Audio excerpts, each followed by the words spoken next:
来了一辆奔驰 E300，客户描述啊，在给油和收油的时候，发动机有嗡嗡嗡的异响。走，我们一起看一下。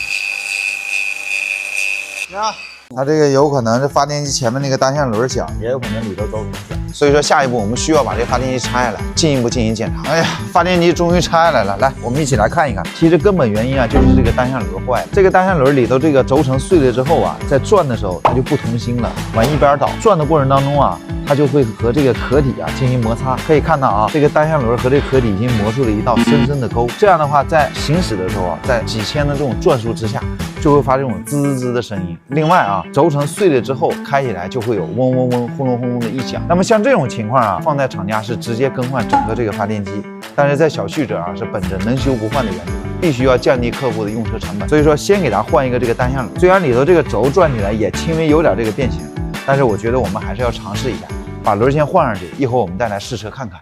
加速没有，收油有没有？没有。这不已经几乎完美解决了？其实这个问题啊，是奔驰 CE GLC M274的一个常见故障。建议每位客户啊，跑到10万公里以上，定期检查一下您的发电机。如果出现这种嗡嗡的异响，或者说这个单向轮周边有这种铁屑沫子，那必须要及时将这个轮给它换掉。如果长时间的不换，放任它不管，很容易导致这个发电机的报废。我是在沈阳专修奔驰的小旭。